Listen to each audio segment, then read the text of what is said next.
Hi hello friends ನಮಸ್ಕಾರ. ನೀವು ನೋಡ್ತಾ ಇರೋದು ಹಳ್ಳಿ ಐದ all one Kannada channel. Friends, ನಮ್ಮ ಹಳ್ಳಿ ಐದ ಆಲ್ ಒನ್ ಕನ್ನಡ ಚಾನಲ್ಗೆ ಎಲ್ಲರೂ ಸ್ವಾಗತ ಸುಸ್ವಾಗತ. ಫ್ರೆಂಡ್ಸ್, ಒಂದು ಹೊಸ ಉದ್ಯೋಗ ಮಾಹಿತಿ ಬಂದಿದೆ.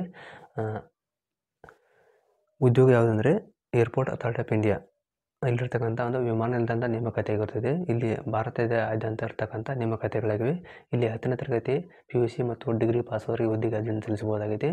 ಇದ್ರ ಬಗ್ಗೆ ನಿಮಗೆ ಈ ವಿಡಿಯೋದಲ್ಲಿ ಇಲ್ಲಿ ಎಷ್ಟು ಹುದ್ದೆಗಳು ಖಾಲಿವೆ ಮತ್ತು ಯಾರು ಅಪ್ಲೈ ಮಾಡಬೇಕು, ಎಜುಕೇಷನ್ ಏನಿರಬೇಕು ಹಾಗೂ ಸ್ಯಾಲ್ರಿ ಯಾವ ರೀತಿ ಇರುತ್ತೆ, ಅಪ್ಲೈ ಮಾಡೋದು ಹೇಗೆ ಎಲ್ಲವನ್ನು ಸಂಪೂರ್ಣ ಹೇಳ್ತೀನಿ. ವಿಡಿಯೋನ ಎಲ್ಲೂ ಸ್ಕಿಪ್ ಮಾಡದೆ ಕೊನೆತಗೊಂಡು ಹಾಗೆ ಮಾಹಿತಿ ಇಷ್ಟ ಆದರೆ ಒಂದು ಲೈಕ್ ಮಾಡಿ ಮತ್ತು ಶೇರ್ ಮಾಡಿ, ನಿಮ್ಮ ಅನಿಸಿಕೆಯನ್ನು ಕಮೆಂಟ್ ಮಾಡಿ. ಹಾಗೆ ಹೊಸಬರು ಯಾರು ನಮ್ಮ ಚಾನಲ್ ನೋಡ್ತಾ ಇರೋರು ನಮ್ಮ ಚಾನಲ್ನ ಸಬ್ಸ್ಕ್ರೈಬ್ ಮಾಡ್ಕೊಳ್ಳಿ. ಹಾಗೆ ಪಕ್ಕದಲ್ಲಿರ್ತಕ್ಕಂಥ ಬೆಲ್ ಐಕಾನ್ ಆನ್ ಮಾಡಿಕೊಂಡ್ರೆ ನಾವು ಅಪ್ಲೋಡ್ ಮಾಡೋ ಪ್ರತಿಯೊಂದು ವಿಡಿಯೋ ನಿಮಗೆ ನೋಟಿಫಿಕೇಶನ್ ಆಗಿ ಬರ್ತವೆ. ಹಾಗೂ CSC ಬಗ್ಗೆ, ಜಾಬ್ ಬಗ್ಗೆ, ಸರ್ಕಾರಿ ಇತರ ಮಾಹಿತಿಗಳು ದೊರೆಯುತ್ತದೆ. ಓಕೆ ಫ್ರೆಂಡ್ಸ್, ನೇರ ವಿಷಯಕ್ಕೆ ಹೋಗೋಣ.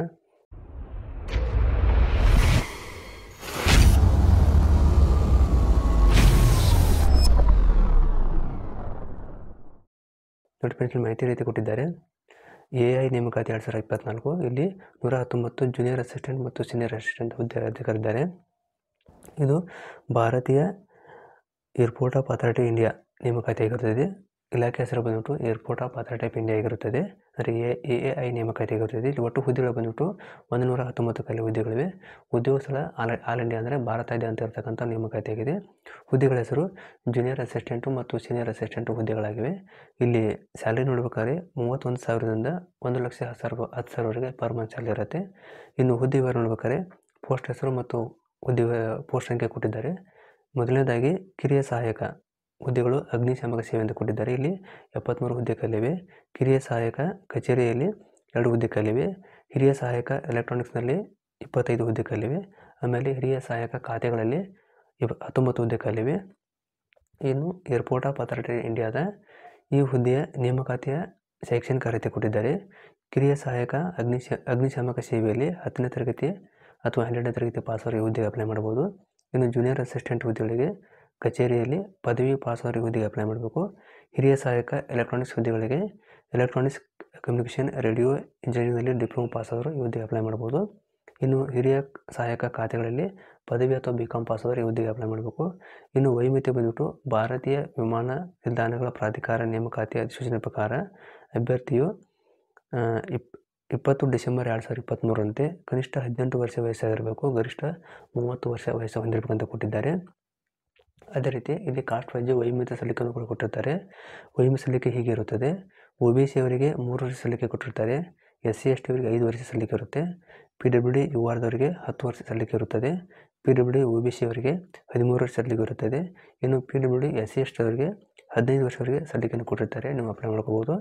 ಆಮೇಲೆ ಈ ಹುದ್ದೆಗೆ ಅರ್ಜಿ ಶುಲ್ಕ ಬಂದ್ಬಿಟ್ಟು ಮಹಿಳೆಯರಿಗೆ, SC ST ಹಾಗೂ ಮಾಜಿ ಸೈನಿಕರಿಗೆ ಯಾವುದೇ ರೀತಿ ಶುಲ್ಕ ಇರೋದಿಲ್ಲ. ಅವರು ಉಚಿತವಾಗಿ ಅರ್ಜಿಯನ್ನು ಸಲ್ಲಿಸಬೇಕು.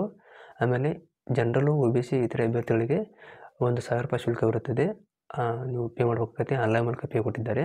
ಇನ್ನು ಆಯ್ಕೆ ಪ್ರಕ್ರಿಯೆಯಲ್ಲಿ ಯಾವ ರೀತಿ ಇರುತ್ತೆ ಅಂದರೆ ಲಿಖಿತ ಪರೀಕ್ಷೆ ಅಂದರೆ ಕಂಪ್ಯೂಟರ್ ಆಧಾರಿತ ಪರೀಕ್ಷೆ ಇರ್ತವೆ ಮತ್ತು ಸಂದರ್ಶನ ಮೂಲಕ ಆಯ್ಕೆ ಮಾಡ್ಕೊಂಡು ಕೊಟ್ಟಿದ್ದಾರೆ. ಇನ್ನು ಸ್ಯಾಲ್ರಿ ವಿವರ ಹುದ್ದೆಗಳಿಗೆ ಅನುಗುಣವಾಗಿ ಸ್ಯಾಲ್ರಿ ಕೂಡ ಬೇರೆ ಬೇರೆ ಆಗಿರುತ್ತದೆ. ಪೋಸ್ಟ್ ಹೆಸರು ಮತ್ತು ಸಂಬಳ ಬಂದ್ಬಿಟ್ಟು ಕಿರಿಯ ಸಹಾಯಕ ಹುದ್ದೆಗಳಿಗೆ ಅಗ್ನಿಶಾಮಕ ಸೇವೆ, ಆಮೇಲೆ ಕಿರಿಯ ಸಹಾಯಕ ಕಚೇರಿ ಹುದ್ದೆಗಳಿಗೆ 31,100ರಿಂದ 92,000 ರೂಪಾಯಿ ಪರ್ ಮಂತ್ ಸ್ಯಾಲರಿ ಇರುತ್ತೆ. ಹಾಗೂ ಹಿರಿಯ ಸಹಾಯಕ ಎಲೆಕ್ಟ್ರಾನಿಕ್ಸ್ ಮತ್ತು ಹಿರಿಯ ಸಹಾಯಕ ಖಾತೆಗಳಲ್ಲಿ 36,000ರಿಂದ 1,10,000ವರೆಗೆ ಪರ್ ಮಂತ್ ಸ್ಯಾಲರಿ ಇರುತ್ತೆ. ಇನ್ನು ಅರ್ಜಿಯನ್ನು ಹೇಗೆ ಸಲ್ಲಿಸಬೇಕಾಗಿ ಅಂತ ನೋಡೋಣ. ಆಮೇಲೆ ಅದಕ್ಕಿಂತ ಮುಂಚೆಯೇ ಅರ್ಜಿ ಸಲ್ಲಿಸುವ ಪ್ರಮುಖ ದಿನಾಂಕ ಕೊಟ್ಟಿದ್ದಾರೆ. ಆನ್ಲೈನ್ನಲ್ಲಿ ಅರ್ಜಿ ಸಲ್ಲಿಸುವ ಆರಂಭ ದಿನಾಂಕ 27/12/2023ರಿಂದ ಅರ್ಜಿ ಆರಂಭ ಆಗ್ತಿದೆ. ಆಮೇಲೆ ಅರ್ಜಿ ಸಲ್ಲಿಸುವ ಕೊನೆಯ ದಿನಾಂಕ ಮತ್ತು ಶುಲ್ಕ ಪಾವತಿ ಮಾಡುವ ಕೊನೆಯ ದಿನಾಂಕ 26 ಜನವರಿ 2024 ಆಗಿರ್ತದೆ.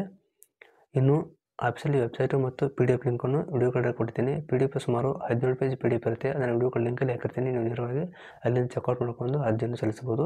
ಇವಾಗ ಅರ್ಜಿ ಸಲ್ಲಿಸುವ ಲಿಂಕ್ ಯಾವ ರೀತಿ ಜಸ್ಟ್ ತೋರಿಸ್ತೀನಿ ಯಾವ ರೀತಿ ಇದೆ ಅಂತ. ಇವಾಗ ಮೊಬೈಲ್ ಸ್ಕ್ರೀನ್ ಕೂಡ ಮಾಡ್ತೀನಿ.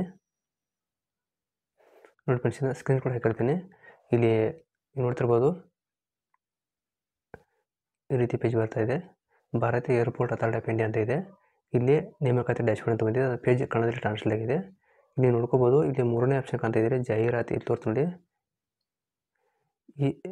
ಈ ಆಪ್ಷನ್ನಲ್ಲಿ ಅದು ಲಿಂಕ್ ಇರುತ್ತೆ. ನೀವು ಅಲ್ಲಿಂದ ಅರ್ಜಿ ಸಲ್ಲಿಸಬೇಕಾಗತ್ತೆ. ಇಲ್ಲಿ ಜಾಹೀರಾತು ಸಂಖ್ಯೆ ಕೊಟ್ಟಿದ್ದಾರೆ, ನೋಂದಣಿ ಲಿಂಕ್ ಅಂತ. ಭಾರತ ವಿಮಾನ ಪ್ರಾಧಿಕಾರದಲ್ಲಿ ವಿವಿಧ ವಿಭಾಗದಲ್ಲಿ ಜೂನಿಯರ್ ಸಹಾಯಕರು ಹಾಗೂ ಹಿರಿಯ ಮತ್ತು ಹಿರಿಯ ಸಹಾಯಕರು ಮತ್ತು ಜೂನಿಯರ್ ಎಕ್ಸಿಕ್ಯೂಟಿವ್ ನೇಮಕಾತಿಯನ್ನು ಕೊಟ್ಟಿದ್ದಾರೆ. ಇಲ್ಲಿ ನೋಂದಣಿ ಲಿಂಕ್ ಅಂತ ಕೊಟ್ಟಿದ್ದಾರೆ. ಇಲ್ಲಿ ಕ್ಲಿಕ್ ಮಾಡಿದಾಗ ರಿಜಿಸ್ಟ್ರೇಷನ್ ಫಾರ್ಮ್ ಓಪನ್ ಆಗುತ್ತೆ. ಅಂದರೆ ಇವಾಗ ಅದು 27ನೇ ತಾರೀಕಿಂದ ಕೊಟ್ಟಿರೋದ್ರಿಂದ ಇನ್ನೂ ಲಿಂಕ್ ಓಪನ್ ಆಗಿಲ್ಲ. ನೀವು ಅವಾಗ ನೇರವಾಗಿ ಇಲ್ಲಿಂದ ಅರ್ಜಿ ಸಲ್ಲಿಸ್ಬೋದು. ಈ ರೀತಿ ವೆಬ್ಸೈಟ್ ಬರುತ್ತೆ. ಒಂದು ನಿಮಿಷ ಲ್ಯಾಂಡ್ಸ್ಕೇಪ್ ನೋಡ್ತೀನಿ ನಾನು.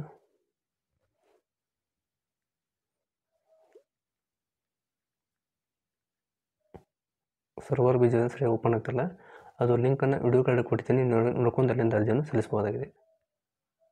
ಇಲ್ಲಿ ನೋಡಿ, ಇದು PDF 119 ಪೇಜ್ PDF ಇದೆ. ಇದನ್ನು ವಿಡಿಯೋ ಲಿಂಕಲ್ಲಿ ಹೇಗುತ್ತೆ, ಒಂದು ಸರಿ ನೀವು ಚೆಕ್ಔಟ್ ಮಾಡ್ಕೊಂಡು ನೋಡ್ಕೋಬೋದು. ಇದರಲ್ಲಿ ಎಲ್ಲ ಮಾಹಿತಿಯನ್ನು ಕ್ಲಿಯರಾಗಿ ಕೊಟ್ಟಿದ್ದಾರೆ. ಒಂದು ಸರಿ ನೋಡ್ಕೊಂಡು ಅರ್ಜಿಯನ್ನು ಆನ್ಲೈನ್ ಮೂಲಕ ಸಲ್ಲಿಸ್ಬೋದು. ಡೀಟೇಲ್ಸ್ ಆಗಿ ಹುದ್ದೆಗಳ ಹೆಸರು, ಹುದ್ದೆಗಳ ಸಂಖ್ಯೆ, ಆಮೇಲೆ ಎಷ್ಟು ಪೋಸ್ಟ್ಗಳಿವೆ, ಅಪ್ಲೈ ಮಾಡೋದು ಹೇಗೆ ಅಂತ ಇಲ್ಲಿ ಕ್ಲಿಯರಾಗಿ ಕೊಟ್ಟಿದ್ದಾರೆ. ಇಲ್ಲಿ ಡೇಟ್ ಕೂಡ ಕೊಟ್ಟಿದ್ದಾರೆ. ಇಲ್ಲಿ 27/12/2023 26/1/2024 ಆಗಿರ್ತದೆ ರಿಜಿಸ್ಟ್ರೇಷನ್ ಟೈಮಿಂಗು. ಆಮೇಲೆ ಡಾಕ್ಯುಮೆಂಟ್ ಇರಬೇಕೆಲ್ಲ ಕ್ಲಿಯರ್ ಕೊಟ್ಟಿದ್ದಾರೆ. ಒಂದು ಸಾರಿ ಅಪ್ಲೈ ಮಾಡೋಕ್ಕೆ ಮುಂಚೆ ಸರಿಯಾಗಿ ನೋಡಿಕೊಂಡು ಇಲ್ಲಿ ಪೇಮೆಂಟ್ ಬಗ್ಗೆ ಮಾಹಿತಿ ಕೊಟ್ಟಿದ್ದಾರೆ. ಪುರುಷ ಮತ್ತು ಮಹಿಳೆಯರು ಎಷ್ಟು ಅವು ಕೂಡ ಕೊಟ್ಟಿದ್ದಾರೆ. ಎಲ್ಲವನ್ನು ಓದ್ಕೊಂಡು ಆನ್ಲೈನ್ ಮೂಲಕ ಅರ್ಜಿಯನ್ನು ಸಲ್ಲಿಸಬಹುದಾಗಿದೆ. ಈ PDF ಲಿಂಕನ್ನು ಮತ್ತು ವೆಬ್ಸೈಟ್ ಲಿಂಕನ್ನು ವಿಡಿಯೋ ಕಾರ್ಡ್ ಕೊಟ್ಟಿದ್ದೀನಿ, ನೋಡ್ಕೊಂಡು ಅಲ್ಲಿಂದ ಅರ್ಜಿಯನ್ನು ಸಲ್ಲಿಸಿ. ಓಕೆ ಫ್ರೆಂಡ್ಸ್, ತಮಗೆ ಈ ಮಾಹಿತಿ ಇಷ್ಟ ಆಗಿದೆ ಗೊತ್ತೀನಿ. ದಯವಿಟ್ಟು ಇಷ್ಟ ಆದರೆ ಒಂದು ಲೈಕ್ ಮಾಡಿ ಮತ್ತು ಶೇರ್ ಮಾಡಿ, ನಿಮ್ಮ ಅನಿಸಿಕೆಯನ್ನು ಕಮೆಂಟ್ ಮಾಡಿ. ಫ್ರೆಂಡ್ಸ್, ವಿಡಿಯೋ ನೋಡೋದಕ್ಕಾಗಿ ತುಂಬ ಧನ್ಯವಾದಗಳು. Thanks for watching. Jai Hind, Jai Karnataka.